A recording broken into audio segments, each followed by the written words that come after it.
Welcome to U.S. History since 1865 in spring of 2024. I teach two sections of this class, one at 9:30 on Monday, Wednesday, Friday, and one at 10:30 on Monday, Wednesday, Friday. So whichever section you're in, welcome. Let me give you a little overview of the course, and especially of the Blackboard environment. New to me, I think new to both of us. Let me introduce myself. My name is Tona Hangen. My pronouns are she, her, hers. I've taught at Worcester State since 2008, and I've taught this course almost every semester, sometimes in multiple sections, sometimes in person, sometimes online, since I started here in 2008. This course is introductory level, meaning it doesn't presume any prior courses in U.S. history. You don't have to have taken U.S. History 1 in order for this course to make sense. It covers the time period of U.S. history from the Civil War to the present. But even more important than what it covers is that my hope that what it uncovers, that it will uncover how to think and analyze and write like a historian. The goal of the course is for you to learn how to do history, not just learn about history.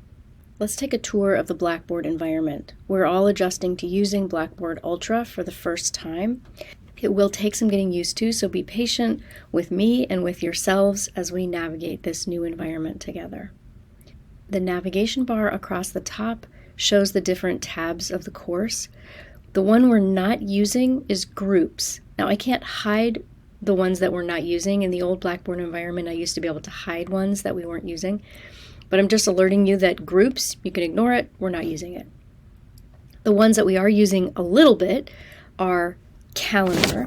So calendar auto-generates we can set it to day or month, auto-generates the course meeting times and then also the due dates if there are assignments put into Blackboard. So you can use that, I guess, to help you keep on track with what's happening in the course. You can organize it as in a schedule format or by due dates like this, and you can look at them by day or by month. So that just creates itself based on what I've put into Blackboard, and so hopefully that's a useful tool to you. We are also probably using a little bit the tool called Messages. I haven't quite figured out how it works with or is redundant to email, but it seems that if you message me in Blackboard, it will show up in my email, so I think you can use that tool. I'm still kind of learning why we need messages if we have email, but it looks like you can do that from within Blackboard. And then the other one that we will use a little bit is discussions.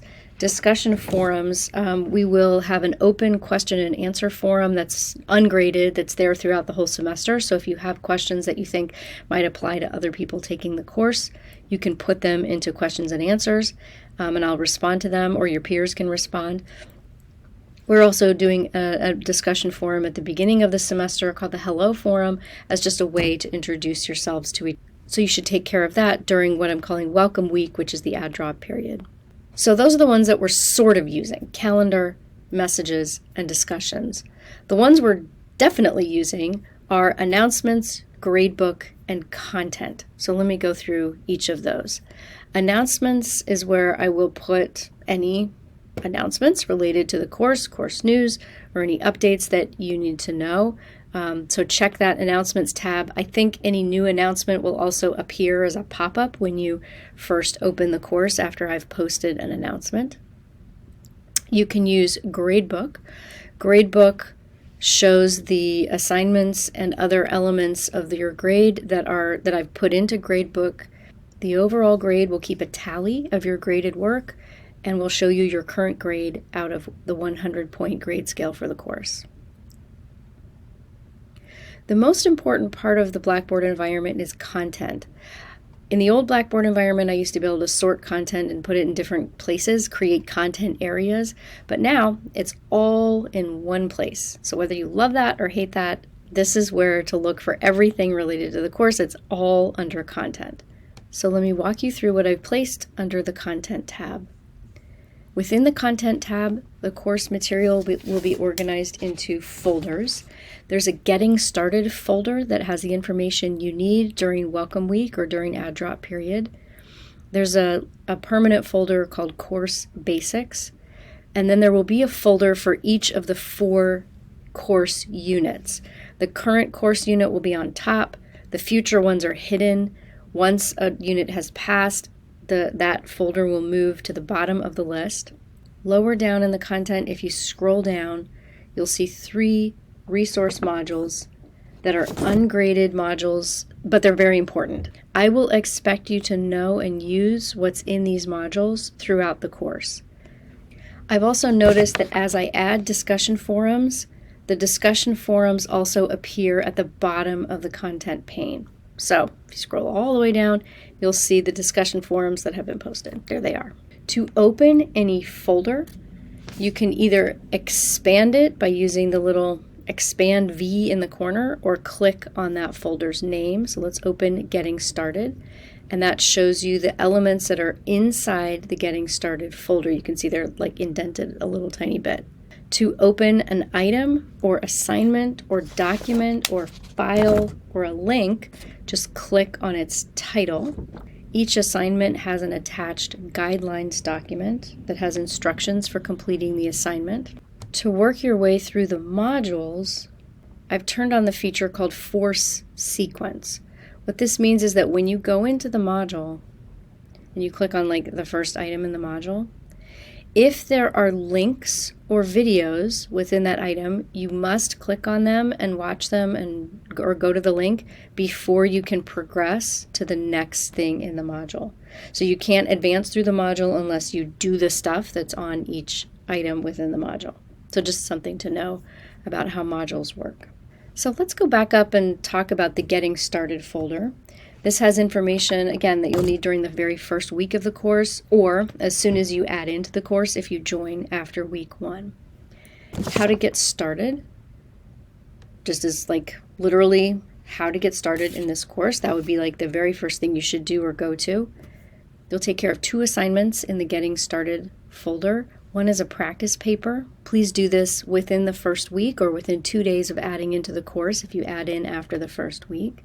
And the other is the Hello Forum. Please take care of this as soon as you can.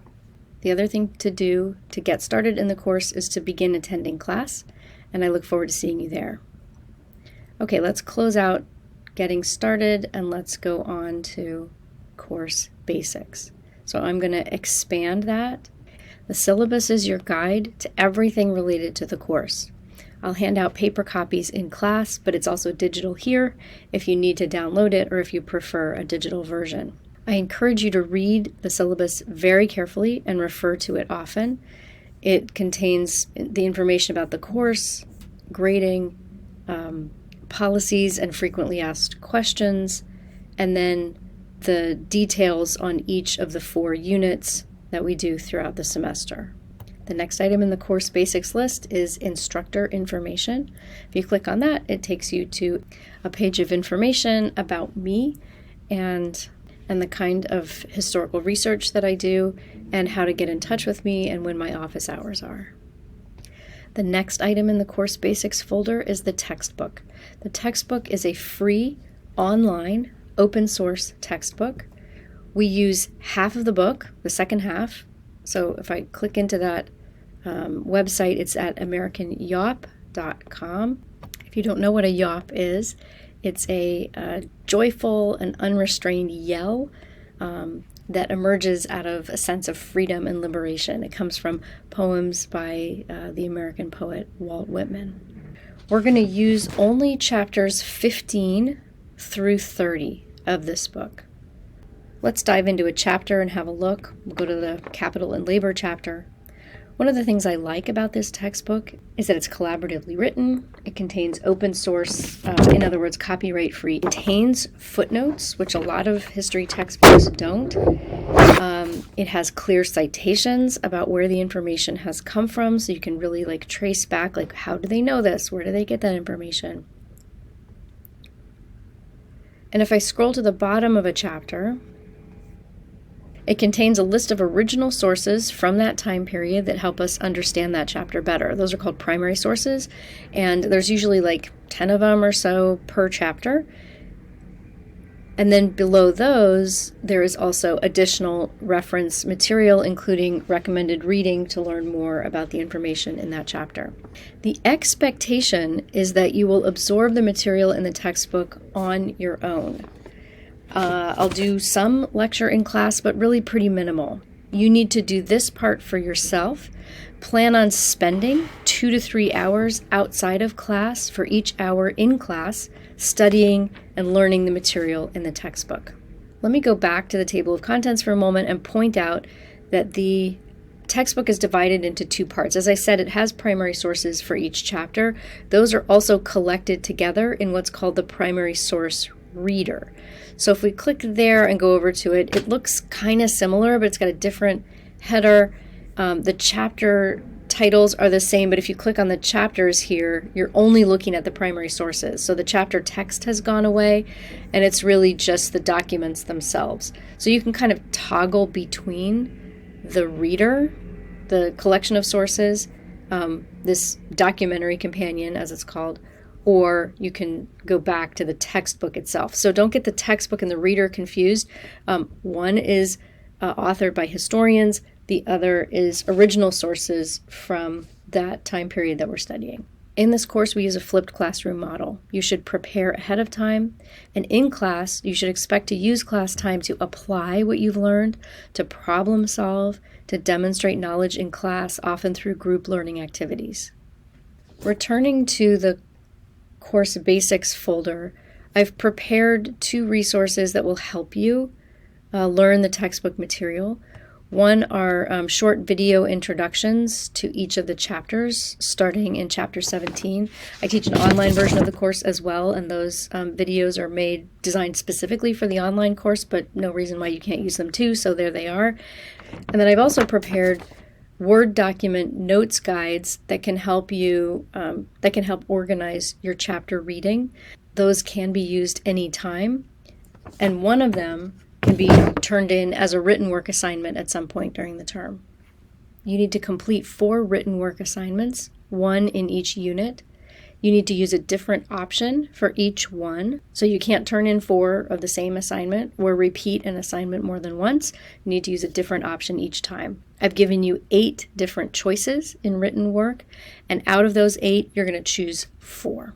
I'm not going to use time in this course overview video to go through all the written work assignment guidelines, but let's just open it up and have a look, and you can see that there are options A through H, and that every time you turn in a written work, just tell me which option you're doing, make it really clear, and you can submit 1 in each unit, and these give you additional ways to build your skills in how to analyze and write in history. That same written work guidelines document is attached within the assignment portal for each of those written works, so you can always find it there again, but it also lives here in Course Basics. Let me highlight the last 2 items in the Course Basics folder. Based on my long experience as an instructor at Worcester State, I've prepared a document that I call, What If Something Goes Wrong? Use this document if you are experiencing challenges in life, academically or otherwise, and kind of where to go for help on campus, or how to move forward if you find that you're struggling in this or any course. And lastly, there's a folder with additional information from Worcester State's Academic Affairs. It includes the campus calendar, a syllabus addendum, and the student guide to academic affairs. So now let's look at a unit folder. We'll just look at the folder for Unit 1. Expanding that will show you the 4 things inside that folder. The first is the objectives. These are also listed on the syllabus, but here they are as well within Unit 1. There is the assignment portal for your Unit 1 written work. It's due by the end of the unit. You can turn it in at any point up to the end of the unit. Each unit contains a constitutions module to help you better understand the United States and state constitutions. And within each unit, I've created a folder, ICYMI, in case you missed it. And in that folder, I will try to update that after each class with the slides or learning activities or handouts or links to things we watched or anything else that would be relevant to what was done in class. Well, let's just circle back to what you should do next. Begin in the Getting Started folder. If you have questions, use the questions and answers forum, email me, message me from within Blackboard, talk to me in class, or come by during office hours. I look forward to working with you this semester and to meeting you in class. Welcome to the course.